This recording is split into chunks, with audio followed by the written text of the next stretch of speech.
നമസ്കാരം. എല്ലാവർക്കും എൻ്റെ പുതിയൊരു വീഡിയോയിലേക്ക് സ്വാഗതം. ഇനി ഞാൻ വന്നിട്ടുള്ളത് ഒരു ക്രാഫ്റ്റ് വീഡിയോ ആയിട്ടാണ്. സിമ്പിളായിട്ട് നമുക്ക് ചെയ്യാൻ പറ്റുന്ന ഒരു വാൾ ഹാങ്ങിങ് ആണ് കാണിക്കാൻ പോകുന്നത്. അതിന് വേണ്ടിയിട്ട് ഒരു കാർഡ്ബോർഡ് ബോക്സ് എടുത്തിട്ടുണ്ട്. സിസേഴ്സ്, ഗമ്മ്, നൂല്, ഫാബ്രിക് പെയിൻറ്റ് ഞാൻ 2 കളർ യൂസ് ചെയ്യുന്നുണ്ട് കേട്ടോ. ബ്ലാക്കും ഗോൾഡൻ കളറും. പിന്നെ ഈ പേപ്പർ നമുക്ക് കടയിൽ വാങ്ങാൻ കിട്ടും, 2 രൂപയുള്ളൂ കേട്ടോ. പിന്നെ ആണെങ്കിൽ ഒരു ടിഷ്യൂ പേപ്പറും എടുത്തിട്ടുണ്ട്. അപ്പോൾ ഇത്രയും സാധനങ്ങളാണ് കേട്ടോ ഞാൻ യൂസ് ചെയ്യുന്നത്. അപ്പോൾ ഇതുപോലെ ഞാനൊരു ചെറിയൊരു പ്ലേറ്റ് വെച്ചിട്ടാണ് റൗണ്ട് ഷേപ്പ് കട്ട് ചെയ്തിട്ടുള്ളത്. എനിക്കൊരു റിംഗ് ആണ് കേട്ടോ ആവശ്യമുള്ളത്. അപ്പോൾ ഇതുപോലെ കട്ട് ചെയ്തെടുത്തിട്ടുണ്ട്. നിങ്ങൾക്ക് വേണമെന്നുണ്ടെങ്കിൽ സ്ക്വയർ ഷേപ്പിലും ചെയ്യാം കേട്ടോ. ഇങ്ങനെ ടിഷ്യൂ പേപ്പർ നീളത്തിൽ കട്ട് ചെയ്തത് ഇതിലിങ്ങനെ ചുറ്റി കൊടുക്കുകയാണ്. അത്ര പെർഫെക്ഷനൊന്നും വേണമെന്നില്ല. ടിഷ്യൂ പേപ്പർ ഇങ്ങനെ പെട്ടെന്ന് ഒട്ടിപ്പിടിച്ചിരിക്കും. പിന്നെ ആണെങ്കിൽ നമ്മൾ ബ്ലാക്ക് കളർ പെയിൻ്റ് എടുത്തിട്ട് അതിൻ്റെ മേളിൽ കൊടുക്കുകയാണ്.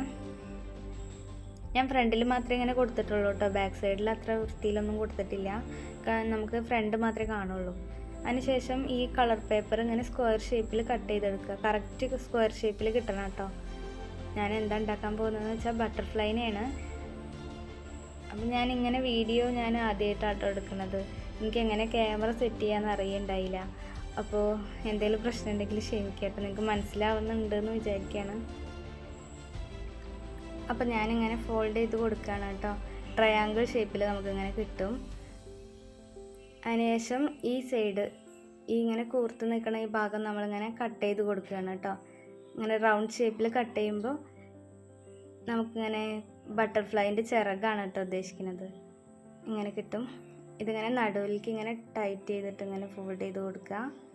അതിനുശേഷം താഴെയുള്ള ഈ കൂർത്ത ഭാഗം മുകളിലേക്ക് ഇങ്ങനെ വെച്ചിട്ട് അതിങ്ങനെ അമർത്തി കൊടുത്തിട്ട് ഒന്ന് ടൈറ്റ് ചെയ്ത് കൊടുക്കുകയാണെങ്കിൽ നമുക്ക് ബട്ടർഫ്ലൈ റെഡി ആയി കേട്ടോ. നിങ്ങൾക്ക് വേണമെന്നുണ്ടെങ്കിൽ സ്റ്റാപ്ലർ ചെയ്ത് വെക്കാം. അപ്പോൾ കുറച്ചും കൂടെ ഭംഗിയുണ്ടാവും. അപ്പോൾ എല്ലാ ബട്ടർഫ്ലൈയും റെഡി ആയിട്ടുണ്ട്. ഇനി നമ്മൾ ചെയ്യുന്നത് ഇങ്ങനെ കുഞ്ഞു സ്ക്വയറാണ് ഉണ്ടാക്കാൻ പോകുന്നത്. നിങ്ങൾക്ക് ഇത് ഞാൻ ഫ്ലവറാണ് കേട്ടോ ഉണ്ടാക്കാൻ പോകുന്നത്. നിങ്ങൾക്ക് ഫ്ലവർ നല്ല ഭംഗിയുള്ളത് ഉണ്ടാക്കാൻ പേപ്പർ കൊണ്ട് ഉണ്ടാക്കാൻ അറിയുന്നുണ്ടെങ്കിൽ നിങ്ങൾ അതുപോലെ ചെയ്തോളൂ കേട്ടോ. അപ്പോൾ അതുപോലെ ഇങ്ങനെ കുഞ്ഞു പേപ്പർ ഇങ്ങനെ ചെയ്തതിന് ശേഷം ഇങ്ങനെ ട്രയാങ്കിൾ ഷേപ്പിൽ തന്നെ നമ്മൾ വീണ്ടും പിടിക്കുകയാണ്. ഇതിൻ്റെ 2 ഭാഗവും ഇങ്ങനെ കട്ട് ചെയ്ത് കൊടുക്കുക. അപ്പോൾ ഒരു 4 ഇതളുള്ള ഒരു പൂവായിട്ട് മാറും കേട്ടോ. കണ്ടോ, 4 ഇതളുള്ള പൂ. ഇത് കുറച്ചും കൂടെ ചെറുതായി കട്ട് ചെയ്യുകയാണെങ്കിൽ ഇങ്ങനെ റെഡ് പോലെ ആവും. ഇതിൻ്റെ നടുവിൽ ഇങ്ങനെ കട്ട് ചെയ്തിട്ട് കുറച്ച് ഗമ്മ് തേച്ചിട്ടൊന്ന് ചേർത്ത് ഒട്ടിക്കുകയാണെങ്കിൽ ഇങ്ങനെ കുഴിയുള്ള ഒരു പൂവായി കിട്ടും കേട്ടോ നമുക്ക്. അപ്പോൾ നമ്മൾ ഈ യെല്ലോ കളറിൽ പൂവിൽ ഈ റെഡ് കളർ ഇതുപോലെ ഇങ്ങനെ ഒട്ടിച്ച് വെച്ച് കൊടുക്കുകയാണേ. അപ്പോൾ ഇതുപോലെ ഉണ്ടാവും കേട്ടോ കാണാൻ. ഇനി നമ്മൾ ഈ റിങ്ങിൻ്റെ മുകളിൽ ഈ ഗോൾഡൻ കളർ ഷെയ്ഡ് കൊടുക്കാൻ പോവാം കേട്ടോ. അതിനായിട്ട് ഞാൻ ടിഷ്യൂ പേപ്പർ തന്നെയാണ് എടുത്തിട്ടുള്ളത്. അത് വെച്ചിട്ട് ഇങ്ങനെ മെല്ലെ ഇങ്ങനെ ടച്ച് ചെയ്ത് കൊടുക്കുകയാണേ. അപ്പോൾ ഇതുപോലെ ടച്ച് ചെയ്ത് കൊടുക്കുകയാണെങ്കിൽ നല്ല ഭംഗി ഉണ്ടാവും കേട്ടോ കാണാനായിട്ട്. ബ്ലാക്കിൽ ഇങ്ങനെ ഗോൾഡൻ കളറിൻ്റെ ഷെയ്ഡ് വരുമ്പോൾ. അപ്പോൾ ഞാൻ മൊത്തം ചെയ്ത് കഴിഞ്ഞിട്ടുണ്ട്. ഇനി ഈ പൂവ് ഇതിലിങ്ങനെ ഒട്ടിച്ച് വെക്കുകയാണ് കേട്ടോ. അപ്പോൾ ഒരു സൈഡിൽ മാത്രമേ പൂവ് വരുള്ളൂ. ഇതുപോലെ ഒട്ടിച്ച് കഴിഞ്ഞിട്ടുണ്ട്. ഞാൻ അതിൻ്റെ നടുവിൽ ഇങ്ങനെ ആ ഗോൾഡൻ കളർ ഷെയ്ഡ് കൊടുത്തിട്ടുണ്ട് കേട്ടോ. ഇനി വേണ്ടത് നൂലാണ്. നമുക്കിങ്ങനെ ഹാങ് ചെയ്ത് വെക്കാനായിട്ട് ഈ നൂലിങ്ങനെ കട്ട് ചെയ്തെടുത്തതിന് ശേഷം ഇങ്ങനെ ബാക്ക് സൈഡിൽ ഒട്ടിക്കുകയാണ് കേട്ടോ. ഞാൻ ഒട്ടിക്കാനായിട്ട് ടാപ്പ് യൂസ് ചെയ്തിട്ടില്ല.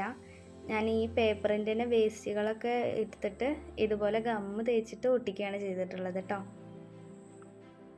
ബാക്ക് സൈഡ് കാണില്ല. അപ്പോൾ നമുക്ക് ഇങ്ങനെ ചേർത്ത് വെച്ചിട്ട് ഈ ഗമ്മ് തേച്ചിട്ട് ഇങ്ങനെ ചേർത്ത് ഒട്ടിച്ചിട്ടുണ്ട് കേട്ടോ. ഓക്കെ, ഇനി നമ്മൾ നൂലെടുത്തിട്ട് ഇതുപോലെ നീളത്തിൽ ഇങ്ങനെ നൂലെടുത്തതിന് ശേഷം നമ്മൾ കറക്റ്റ് ആ നമ്മൾ ഹാങ് ചെയ്ത് വെക്കാനുള്ള നൂല് ഒട്ടിച്ചതിൻ്റെ നേരെ താഴെയായിട്ട് വെക്കുക കേട്ടോ. അങ്ങനെ വെച്ചിട്ട് ഒട്ടിക്കുക. അപ്പോൾ ഞാൻ ടാപ്പ് യൂസ് ചെയ്തിട്ടില്ല. നിങ്ങൾക്ക് ടാപ്പ് യൂസ് ചെയ്യാനാണ് ഇഷ്ടം അങ്ങനെ ചെയ്യാം കേട്ടോ. ഇങ്ങനെ ഒട്ടിച്ചതിന് ശേഷം ഞാൻ ആ ഫസ്റ്റ് വെച്ച നൂലിനേക്കാളും കുറച്ചും കൂടി ചെറിയ നൂലായിട്ടാണ് ഇത് ചെയ്യണത് കേട്ടോ. അപ്പോൾ നിങ്ങൾക്ക് ഏകദേശം മനസ്സിലായിട്ടുണ്ടാവും. അപ്പോൾ ഇതുപോലെ തന്നെ 2 സൈഡിലും വേറെ 2 നൂലും വെച്ചിട്ടുണ്ട് കേട്ടോ. ഇനി നമ്മൾ ബട്ടർഫ്ലൈനെ അതിൽ ഒട്ടിക്കാൻ പോവുകയാണ്. ഞാൻ ആദ്യം വെട്ടിയിട്ട കുറച്ച് തുണ്ട് പേപ്പറുകൾ ഉണ്ടായിരുന്നല്ലോ, അപ്പോൾ അതൊക്കെ വെച്ചിട്ടാണ് ഞാൻ ഇതിൽ ഒട്ടിക്കുന്നത്. റെഡ് കളർ തന്നെ കൊടുക്കുകയാണെങ്കിൽ ബട്ടർഫ്ലൈ ഇങ്ങനെ തിരിഞ്ഞ് കിടന്നാലും അത് അറിയില്ല. ഇതുപോലെ ഇങ്ങനെ ഒട്ടിച്ച് കൊടുക്കുകയാണ് കേട്ടോ. ഇങ്ങനെ ബാക്ക് സൈഡിൽ അതിൻ്റെ ബാക്കിൽ ഇങ്ങനെ കുറച്ച് ഗമ്മ തേച്ചതിന് ശേഷം കറക്റ്റ് നിങ്ങൾ ഷേപ്പ് അതിൻ്റെ നീളം മാറാതെ വ്യത്യാസം വരാതെ ഒട്ടിക്കണേ. അങ്ങനെ ഒട്ടിച്ച് കൊടുത്താൽ കറക്റ്റ് നല്ല ഭംഗിയായിട്ടുണ്ടാവും. അപ്പം ഞാൻ എല്ലാ ബട്ടർഫ്ലൈനും ഇതുപോലെ ഒട്ടിച്ച് കൊടുക്കുകയാണേ. ഞാൻ മേലൊക്കെ റെഡ് കളർ ബട്ടർഫ്ലൈനെയും താഴെ യെല്ലോ കളറും കൊടുക്കാമെന്നാണ് കേട്ടോ വിചാരിച്ചിട്ടുള്ളത്. അപ്പം ഇതുപോലെ ചെയ്തിട്ട് നിങ്ങൾക്ക് ടാപ്പ് വെച്ച് ഒട്ടിക്കണം എന്നുണ്ടെങ്കിൽ സിമ്പിളായിട്ട് അങ്ങനെ ഈസി ആയിട്ട് ചെയ്യാം കേട്ടോ. അപ്പോൾ ഈ താഴൊക്കെ ഇങ്ങനെ യെല്ലോ കളർ ബട്ടർഫ്ലൈനെ ഒട്ടിച്ച് കൊടുക്കാൻ പോവുകയാണ്. അതിന് ഞാൻ യെല്ലോ കളർ പേപ്പറാട്ടോ എടുത്തിട്ടുള്ളത് ഒട്ടിക്കാൻ.